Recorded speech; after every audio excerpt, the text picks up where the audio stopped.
Assalamualaikum everyone, welcome to my YouTube channel Chemistry by Mishal. In this lecture we will discuss about nitration of benzene.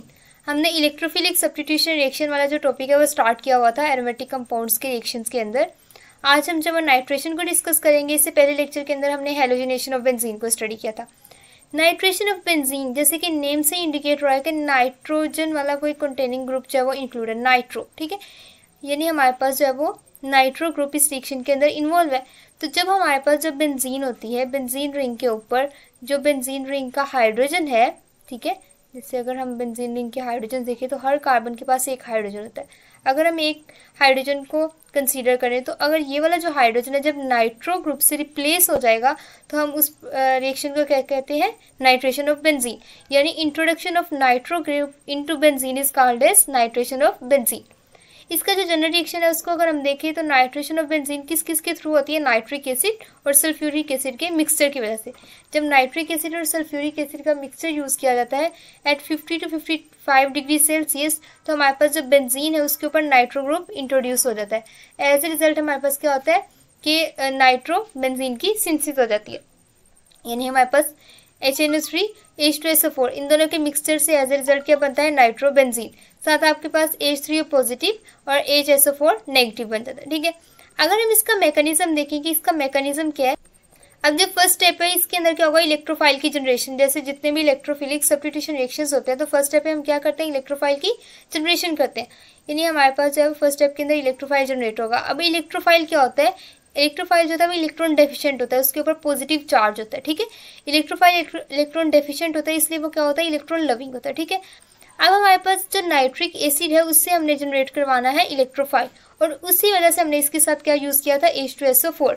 जब H2SO4 और nitric acid आपस में react करेंगे तो as a result क्या होगा कि आपके जो हमारे पास है नाइट्रिक एसिड उसकी हो जाएगी प्रोटोनेशन. वो कैसे होगी, ऑक्सीजन है हमारे पास बेसिक, वो प्रोटॉन ले लेगा सल्फ्यूरिक एसिड से. एज ए रिजल्ट हमारे पास H और O का बॉन्ड टूट जाएगा और H2SO4 कन्वर्ट हो जाएगा HSO4 नेगेटिव के अंदर, और आपका जो नाइट्रिक एसिड है वो प्रोटोनेटेड फॉर्म में बन जाएगा.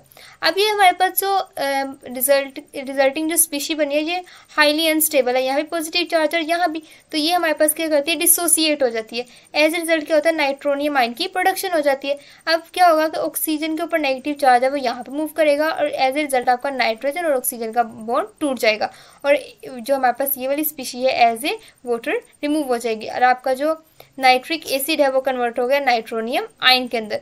अब ये जो नाइट्रोनियम आयन है ये हमारे पास एक अच्छा इलेक्ट्रोफाइल है.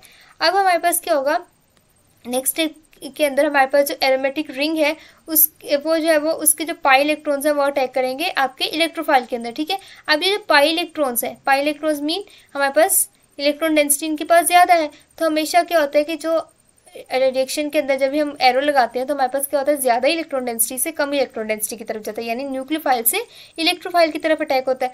तो आपके जो पाई इलेक्ट्रॉन्स हैं एज ए न्यूक्लियोफाइल एक्ट करेंगे और इस नाइट्रो ग्रुप के नाइट्रोजन के ऊपर, नाइट्रोनियम आयन के नाइट्रोजन पे अटैक करेंगे. एज ए रिजल्ट हमारे पास नाइट्रोजन और ऑक्सीजन का एक पाई बॉन्ड जो है वो टूट जाएगा. अब ये पाई बॉन्ड क्यों टूटा है, क्योंकि नाइट्रोजन जो है वो एक टाइम पे कितने बॉन्ड बना सकता है, 4. उसकी वैलेंस शेल में 8 से ज़्यादा इलेक्ट्रॉन्स नहीं हो सकते. एज ए रिजल्ट उसे क्या करना पड़ा, एक पाई बॉन्ड जो है वो तोड़ना पड़ा.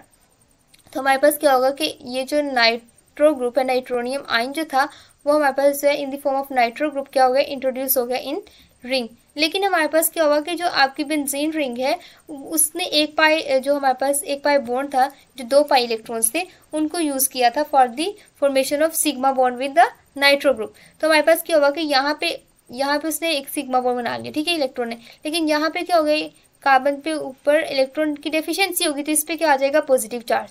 यानी हमारे पास एरिनियम आयन की प्रोडक्शन होगी, जैसे हमने इलेक्ट्रोफिलिक सब्स्टिट्यूशन रिएक्शन के जनरल मैकेनिज्म में देखा. ठीक है, जब यहाँ पे इलेक्ट्रॉन की डेफिशिएंसी होगी तो हमारे पास यहाँ पे जो स्ट्रक्चर बन रहा है ये हमारे पास एक ऐसा स्ट्रक्चर है जिसके अंदर रेजोनेटिंग स्ट्रक्चर पॉसिबल है. यानी ये वाला बॉन्ड अगर यहाँ पे शिफ्ट हो तो यहाँ पे इलेक्ट्रॉन डेंसिटी पूरी हो जाएगी और यहाँ पे आपका कार्बोकेटाइन क्रिएट हो जाएगा, जैसे कि यहाँ पे हुआ.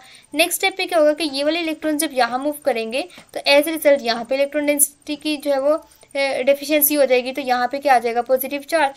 तो हमारे पास क्या होगा कि जो हमारे पास आपकी जो बेंजीन रिंग है उसमें जो 6 पाई इलेक्ट्रॉन्स वाला जो सिस्टम था, स्टेबल था, वो डिस्टर्ब हो गया. ठीक है, तो हमारे पास ये एरिनियम आयन के अंदर वैसी एरोमेटिसिटी तो नहीं है जैसे हमारे पास बेंजीन रिंग के अंदर होती है, लेकिन ये रेजोनेटिंग स्ट्रक्चर्स के थ्रू एक जो हमारे पास स्ट्रक्चर है एक दूसरे को जो है वो स्टेबलाइज करें। ठीक है, हमारे पास जैसे ये वाला बॉन्ड इसको स्टेबलाइज करने के लिए आया, लेकिन खुद उसके ऊपर पॉजिटिव चार्ज आ गया, ये वाला पाई इलेक्ट्रॉन यहाँ पे मूव किया तो इस कार्बन पे पॉजिटिव चार्ज आ गया। नेक्स्ट स्टेप में क्या होता है कि हमारे पास वाटर आता है। ठीक है, अब जो हमारे पास वाटर है ये क्या करता है कि ये आपका H ले लेता है। जब यहाँ से H ले लेता है in the form of proton, तो H और जो C के दरमियान सिग्मा इलेक्ट्रॉन्स थे वो मूव कर जाएंगे for the formation of pi bond, ताकि आपका जो कार्बोकेटाइन है वो उसके जो ऊपर ये जो कार्बोकेटाइन जनरेट हुआ है कार्बन के ऊपर पॉजिटिव चार्ज वो खत्म हो सके और आपके जो 6 पाई इलेक्ट्रॉन का सिस्टम है दोबारा रीजनरेट हो जाएगी, यानी एरोमेटिसिटी दोबारा गेन हो जाए। तो हमने क्या किया कि पहले एरोमेटिसिटी लूज हुई और हमारे पास एज रिजल्ट एरिनियम आयन है, लेकिन हमने प्रोटॉन रिमूव करवा के दोबारा क्या कर लिया कि अपनी एरोमेटिसिटी दोबारा मेंटेन कर ली। तो हमारे पास ओवरऑल क्या हुआ कि आपका एक हाइड्रोजन रिप्लेस हो गया एक नाइट्रो ग्रुप के साथ, यानी हमारे पास नाइट्रो ग्रुप की सब्स्टिट्यूशन होगी। ठीक है, तो इसे हम क्या कहते हैं, इलेक्ट्रोफिलिक सब्स्टिट्यूशन रिएक्शन। और आपके पास क्या बन गया, H3O पॉजिटिव बन गया, क्योंकि H2O ने क्या लिया था H। अब H2O की जगह आपका HSO4 नेगेटिव भी यूज हो सकता है। ठीक है, HSO4 नेगेटिव क्या करेगा कि यहाँ से H लेगा और यहाँ पे बॉन्ड शिफ्ट होगा, तब हमारे पास एज रिजल्ट H2SO4 की प्रोडक्शन हो जाएगी। अब हम बात करते हैं सल्फोनेशन ऑफ बेंजीन के बारे में। यहाँ भी नेम से इंडिकेट हो रहा है कि हमारे पास क्या रिएक्शन में होगा। ठीक है, सल्फोनेशन ऑफ बेंजीन के अंदर आपका क्या होगा कि आपका जो है वो सल्फोनिक ग्रुप, ठीक है, वो इंट्रोड्यूस होगा इन बेंजीन रिंग, यानी बेंजीन रिंग के ऊपर जो कार्बन है उनका जो एक हाइड्रोजन है वो रिप्लेस हो जाएगा आपके सल्फोनेट ग्रुप्स। ठीक है, तो हम इसे क्या कहते हैं, सल्फोनेशन ऑफ बेंजीन। ठीक है, अगर हम इसका जनरल रिएक्शन देखें तो हमें पता चलता है कि हमारे पास सल्फोनेशन ऑफ बेंजीन के अंदर फ्यूमिंग सल्फ्यूरिक एसिड यूज होता है। फ्यूमिंग सल्फ्यूरिक एसिड क्या होता है, H2SO4 प्लस सल्फर ट्राइऑक्साइड। जब ये दोनों स्पीशीज मिलके जो है वो काम करते हैं तो हम इसे कहते हैं फ्यूमिंग सल्फ्यूरिक एसिड। इन दोनों का जो मिक्सचर है वो कहलाता है फ्यूमिंग सल्फ्यूरिक एसिड। ठीक है, अब हमारे पास फ्यूमिंग सल्फ्यूरिक एसिड जब यूज होता है तो हमारे पास रूम टेम्परेचर के ऊपर ये रिएक्शन जो है प्रोसीड कर सकता है। ठीक है, जब हमारे पास सल्फर ट्राइऑक्साइड का और H2SO4 के प्रेजेंस पे रिएक्शन होगा एट 25 डिग्री सेल्सियस, तो आपका जो एक हाइड्रोजन है वो रिप्लेस कर जाएगा आपके सल्फोनेट ग्रुप के साथ। एज ए रिजल्ट आपके पास बेंजीन सल्फोनिक एसिड की प्रोडक्शन हो जाएगी। अगर हम इस रिएक्शन का मैकेनिज्म देखें कि ये रिएक्शन कैसे हो रहा है, तो सेम उसी तरह जैसे हमारे पास ऊपर हुआ था। क्या हुआ था, फर्स्ट स्टेप के अंदर क्या हुई थी, इलेक्ट्रोफाइल की जनरेशन हुई थी, और इसके अंदर भी क्या होगा, इलेक्ट्रोफाइल की जनरेशन होगी फर्स्ट स्टेप के अंदर। ठीक है, अब इलेक्ट्रोफाइल की जनरेशन कैसे होगी, आपका जो H2SO4 है वो रिएक्ट करेगा आपके सल्फर ट्राइऑक्साइड के साथ। जब ये सल्फर ट्राइऑक्साइड और H2SO4 का रिएक्शन होगा तो हमारे पास क्या होगा, SO3 जो है वो प्रोटोनेट हो जाएगा। अब ये कैसे प्रोटोनेट होगा, ऑक्सीजन के ऊपर है लोन पे। ठीक है, वो अटैक करेगा इस प्रोटोन के ऊपर और ये बॉन्ड जो है यहाँ पे शिफ्ट हो जाएगा। ऐसे रिजल्ट आपके पास HSO4 नेगेटिव और आपके पास जो है वो ये आपके पास सल्फोनियम आयन जो उसकी प्रोडक्शन हो। ठीक है, नेक्स्ट स्टेप में क्या होगा कि हमारे पास यहाँ पे होगी हमारे पास इलेक्ट्रोफाइल की जनरेशन। अब हमारे पास इलेक्ट्रोफाइल के ऊपर अटैक होगा आपके पाई इलेक्ट्रॉन्स का। ठीक है, अब हमारे पास क्या होगा कि एक species as a nucleophile act करेगी और एक एज ए इलेक्ट्रोफाइल एक्ट करेगी। अब आपको पता है कि हमारे पास जो है वो पाई इलेक्ट्रॉन्स जो होते हैं उनकी इलेक्ट्रॉन डेंसिटी होती है ज़्यादा, तो ये हमारे पास एक्ट करेंगे एज ए न्यूक्लियोफाइल और ये हमारे पास अटैक करेंगे सल्फर के ऊपर। सल्फर के ऊपर है पॉजिटिव चार्ज जो कि हमारे पास इलेक्ट्रोफिलिक सेंटर है ऑफ सल्फोनिक ग्रुप। जब यहाँ पे अटैक करेगा तो एज रिजल्ट क्या होगा कि हमारे पास जब वो यहाँ पे इसका बॉन्ड बन जाएगा सल्फर का। ठीक है, अब हमारे पास जो सल्फर होती है ना वो 6 बॉन्ड बना सकती है। ठीक है, तो इसलिए हमारे पास सल्फर के ऊपर इस स्टेप के अंदर पॉजिटिव चार्ज नहीं है। ठीक है, जैसे हमने ऊपर देखा था। ठीक है, हमारे पास जो सल्फर है वो एक टाइम पे कितने बॉन्ड बना सकती है, 6। तो हमारे पास इस वजह से सल्फर के ऊपर कोई भी चार्ज वगैरह नहीं आया जब इसने बॉन्ड बना ली। ठीक है, और ना यहाँ पे इसे कोई पाई इलेक्ट्रॉन की शिफ्टिंग करवाना पड़ी, जैसे दूसरे रिएजेंट जब रिएक्ट करते हैं बेंजीन रिंग के साथ तो उसे करवानी पड़ती है। ठीक है, अब हमारे पास नेक्स्ट स्टेप में क्या होगा कि आपका ये जो प्रोटॉन है इसको रिमूव करना है, हाइड्रोजन को रिमूव करना है, ताकि हमारे पास इसकी एरोमेटिसिटी जो बेंजीन के दोबारा गेन हो सके। तो हमारे पास कोई भी बेस आएगी, यहाँ पे हमने बेस ली है HSO4 नेगेटिव। HSO4 जो है वो नेगेटिव वो कहाँ से है, ये जो कॉन्जुगेट बेस है जब H2SO4 ने रिएक्ट किया था SO3 के साथ, तो वो हमारे पास यूज होगी यहाँ पे एज ए बेस। ये क्या करेगी कि यहाँ से प्रोटॉन ले लेगी, ये सिग्मा इलेक्ट्रॉन्स मूव करेंगे for the formation of pi electrons, ठीक है। एज रिजल्ट आपके पास बेंजीन सल्फोनिक एसिड की प्रोडक्शन हो जाएगी और आपका जो HSO4 नेगेटिव है वो कन्वर्ट हो जाएगा H2SO4 के अंदर, ठीक है। तो ये था हमारे पास सल्फोनेशन ऑफ बेंजीन। अब आपने एक चीज याद रखनी है कि नाइट्रेशन ऑफ बेंजीन के अंदर नाइट्रिक एसिड और सल्फ्यूरिक एसिड को यूज करना है एट 550 to 55 डिग्री सेल्सियस, जबकि सल्फोनेशन ऑफ बेंजीन के अंदर सल्फर ट्राइऑक्साइड और आप H2SO4 जब दोनों को यूज करेंगे तो आपने टेम्परेचर देना है 25 डिग्री सेल्सियस, और अगर आप जस्ट SO3 यूज करें तो आपको टेम्परेचर जो है वो 80 डिग्री सेल्सियस या अबव टेम्परेचर देना पड़ेगा, ठीक है। लेकिन अगर आप H2SO4 यूज करें यानी फ्यूमिंग सल्फ्यूरिक एसिड यूज कर रहे हो, तब आपको टेम्परेचर जो है वो रूम टेम्परेचर पे भी आपका रिएक्शन प्रोसीड कर जाएगा और हमारे पास बेंजीन सल्फोनिक एसिड की प्रोडक्शन होगी as a result of sulphonation. अब अगर हम ये सारे रिएक्शंस को रिवर्स करवाना चाहते हैं, यानी आप बेंजीन सल्फोनिक एसिड से दोबारा बेंजीन और सल्फ्यूरिक एसिड की प्रोडक्शन करवाना चाहते हैं, ठीक है, तो वो रिएक्शन किस तरह होगा। जैसे अगर आप चाहते हैं, ये जैसे आप इस रिएक्शन को देख रहे हैं, तो ये जो इस साइड पे रिएक्शन जा रहा है ये हमारे पास थी सल्फोनेशन, ठीक है। लेकिन आप क्या करवाना चाहते हैं, रिवर्स में रिएक्शन करवाना चाहते हैं, यानी आपको बेंजीन सल्फोनिक एसिड से क्या बन जाए दोबारा बेंजीन और सल्फ्यूरिक एसिड।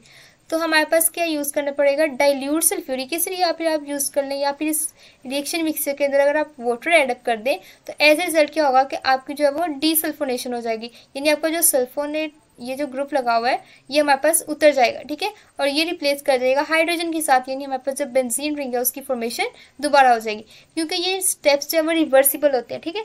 तो ये सारे जैसे कि आप स्टेप्स देख रहे हैं ये सारे स्टेप्स क्या है, रिवर्सिबल स्टेप्स हैं, तो इसलिए हमारे पास जब वाटर एडअप करोगे तो एज ए रिजल्ट आपके पास डीसल्फोनेशन हो जाएगी, ठीक है। तो ये था हमारा आज का लेक्चर जिसके अंदर हमने स्टडी किया नाइट्रेशन ऑफ बेंजीन को, सल्फोनेशन ऑफ बेंजीन को और डीसल्फोनेशन ऑफ बेंजीन को। अब हमने आपने एक चीज़ देखी होगी कि डीसल्फोनेशन के अंदर दोबारा प्रोडक्ट से रिएक्टेंट्स बन गए, तो इसका एक फ़ायदा ये है कि हमारे पास जो है वो आप अगर लेट्स सपोज बेंजीन रिंग से क्या बनाना चाहते हो, कोई भी ऐसा कंपाउंड बनाना चाहते हो जिसके पास 2 ऐसे ग्रुप्स मेटा पोजीशन पे प्रेजेंट हो जो दोनों ही क्या हो, ऑर्थो पैरा डायरेक्टर हो, तो आप इस सल्फोनेशन को यूज करते हुए ये प्रोडक्ट बना सकते हो। किस तरह बनाओगे, पहले आप इसकी करवा लोगे सल्फोनेशन, H2SO4 यूज हुआ, साथ आपका यूज हुआ SO3, ठीक है, और आप 25 डिग्री सेल्सियस का टेम्परेचर रख रहे हो। ये क्या करेगा, ये आपका ऐड कर देगा SO3H ग्रुप, ठीक है। अब ये ग्रुप ऐड हो गया, अब ये है हमारे पास मेटा डायरेक्टर, तो अब फर्स्ट स्टेप के अंदर आप जो है वो क्या चीज़ें ऐड करोगे, ब्रोमिनेशन वाली। ब्रोमिनेशन में हमारे पास क्या होता है Br2 और साथ आपने क्या चीज़ यूज़ की थी पिछले रिएक्शन के अंदर, आपने देखा FeBr3, ठीक है। अब हमारे पास ये चीज़ें यूज़ हुई तो हमारे पास क्या हो जाएगा, यहाँ पे इसकी मेटा पोजीशन पे क्या ऐड हो जाएगा, ब्रोमीन ग्रुप। अगर आप इसके साथ साथ सेकेंड स्टेप के अंदर आप एक और चीज़ यूज़ करो, फ्रीडल क्राफ्ट अल्काइलेशन करवा दो, जो कि हम नेक्स्ट लेक्चर के अंदर पढ़ेंगे, CH3Cl, ये थोड़ा यानी आप क्या यूज़ करो, CH3Cl और साथ आप उसके AlCl3 या कोई भी हमारे पास जो लेविस एसिड है उसको यूज़ करो।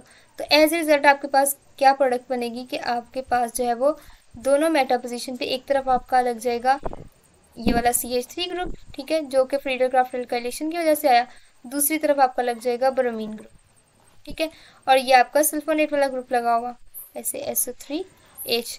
अब नेक्स्ट स्टेप में आप क्या करोगे कि इसकी डीसल्फोनेशन करवा दोगे। जब डीसल्फोनेशन करवाओगे तो आपके पास यही वाली प्रोडक्ट बन जाएगी। वैसे आप डायरेक्ट ये प्रोडक्ट नहीं बना सकते, क्यों नहीं बना सकते, क्योंकि हमारे पास आपका जो CH3 है और जो ब्रोमीन है दोनों ही क्या है, ऑर्थो और पैरा डायरेक्टर है, तो हमारे पास ये प्रोडक्ट जो है वो डायरेक्टली नहीं बन सकती, लेकिन सल्फोनेशन को आप एज ए प्रोटेक्टिंग ग्रुप जो है वो यूज़ कर सकते हो, ठीक है। तो ये था हमारा आज का lecture. Thanks for watching my video. अल्लाह हाफिज़।